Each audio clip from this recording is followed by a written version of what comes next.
Welcome back. We're now joined by the Director of Sales for Africa, Middle East, Russia, and CIS at Cisco, Mr. Tunji Akintoku, who joins us via telepresence from London. Thanks for coming on board. Well, let's begin with how to secure data. Cisco projects that billions of people will be connected in the coming years. How do we protect these people from cyber attacks? I think when you look at security, you've got to look at security in a number of stages, and we often use the example of the security continuum, which is the before, during, and after phases of an attack, a cyber attack, or whatever type of denial of service attack that may be happening to a customer's network. And I think the way that Cisco's approached this is that we have taken a very architectural approach across all of those different areas. So we do not do point products in one particular area, whether it's a next generation firewall or an intrusion and detection system. We do a comprehensive system that covers all of our architectures. So when you look at security, it's not a barrier, it's embedded within the network. And I think that's one of the most important aspects that we encourage our partners to also share with their customers and our customers. Because once you have an organization that's able to have a continuum around what happens before, where you're constantly looking at threats, taking in information around new threats and new viruses that are becoming available almost in real time, and we've got a very comprehensive network assurance division called Talos that looks constantly across the network. We have over 300 plus engineers who are constantly looking at threats and then passing that information on to the relevant teams to be able to embed whatever we need to in terms of our products being protected against them.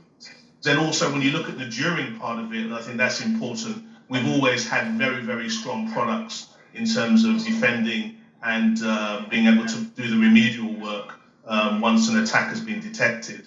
And then I think after, it's being able to take care of what's happened, be able to take audit logs and be able to feed that back to different parts of the network so it learns from that type of threat. So if it happens again, we're much more protected against it. And I think that's the strategy that we use with our customers. And we have products and technology that covers all of those three continuums.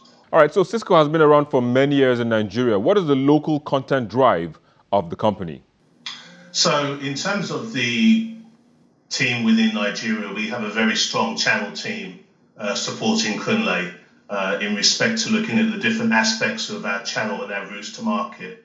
We have a very strong distributor network, which is the prime access point by which the majority of our partners buy their equipment from Cisco. So we sell to our distributors, and our distributors give us the scale across Nigeria for all the different resellers we have. And then we have a very small number of our gold partners who also are afforded the opportunity to buy directly from Cisco as well.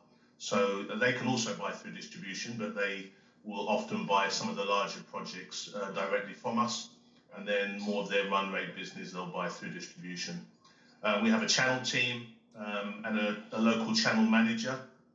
We have around 6 or 7 channel managers looking after our channels in Nigeria. All right, so Justin, wrapping up now, what is the plan for the future, more like the way forward? Well, I think the most exciting thing for us at the moment, and I think Kunle touched on it, there are probably 3 areas where we see a fantastic opportunity. We've mentioned one of them, which is around security.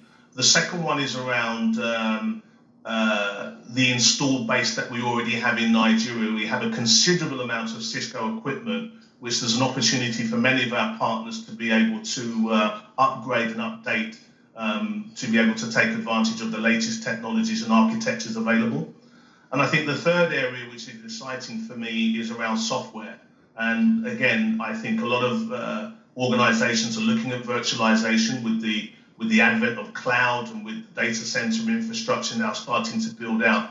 This provides a fantastic opportunity for our partners to really articulate this message to help our customers be more productive, save money, and be more agile.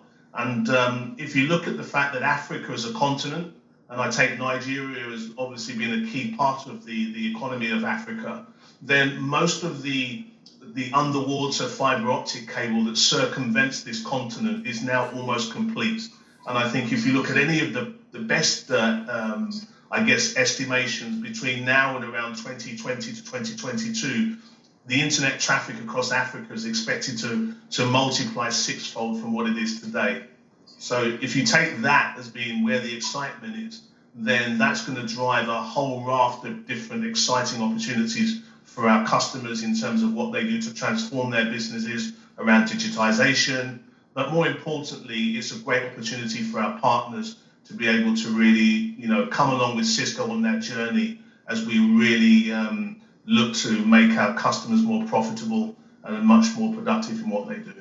All right, Mr. Akintoku, thank you for speaking to us on the program. We do appreciate your thoughts.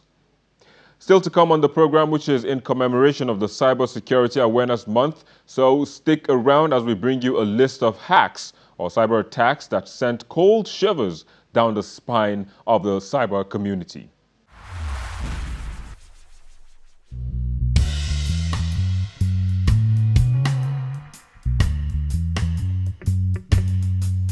Ahead of the highly anticipated November elections, U.S. Democratic presidential candidate Hillary Clinton reported to the press that Russian intelligence services hacked into the Democratic National Convention computers.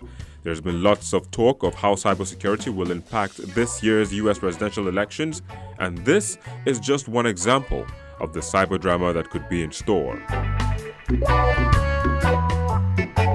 Conflicting reports trailed the biggest data breach in history. While search engine giant Yahoo reported that more than 500 million Yahoo users' accounts may have been breached when data was stolen from the company in 2014, new reports surfaced claiming that number of users that have had their personal information stolen could be between 1 to 3 billion.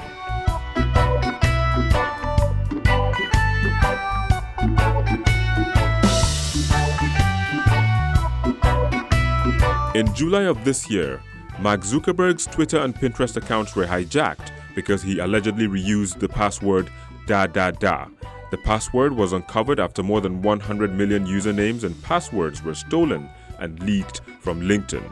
This is coming just when the social media mogul attempts to diversify his social reach. Even British royalty isn't free from the threats of cybersecurity.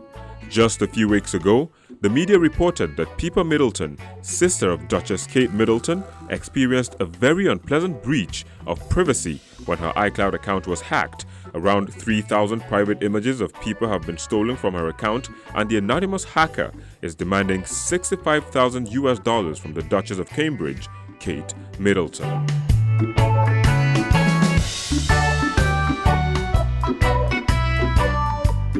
South Korea reported that its military cyber command center was hacked after officials discovered malicious code in the system.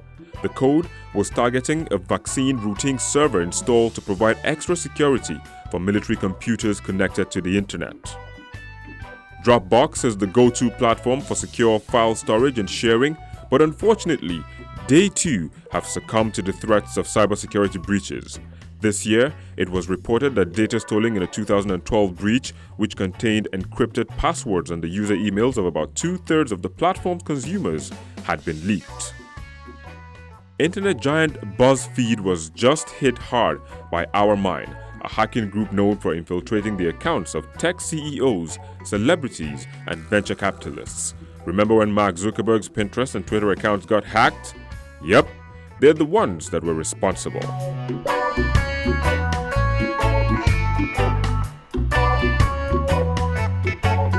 A hacker managed to breach the security system of the U.S. Department of Justice's website and leaked the names, email addresses, locations, and job titles of 30,000 U.S. government employees, including 1,979 special agents and a task force deputy director. A cyber attack on Sony Pictures Entertainment led to a huge haul of data being leaked, including private details of current and former employees and also freelancers, including several famous actors. It also includes scripts and screeners for upcoming films. One theory has it that the attack was state-sponsored by North Korea in retaliation for Sony's comedy, The Interview, which portrays an assassination attempt on leader Kim Jong-un. Hackers brought sites including Twitter, eBay, The Telegraph, and others offline for millions of users after targeting Dean, a New Hampshire-based company that is responsible for routing internet traffic. This, like BuzzFeed's hack, is coming in the month of October, set aside to create awareness for cyber security. Well, there you go. If you think cybercrime is something only found in fiction, then think again, because online crime is a very real threat in our internet-connected society. As the digital frontier continues to evolve, it's hard to say what's next for cybercrime, but as more people jump on the internet, the threats faced are only likely to grow. And that's the program this week, but let's keep spreading the word. Cybercrime is real, and you need to protect yourself. Thank you once again for joining. I am Victor Matthias. Goodbye.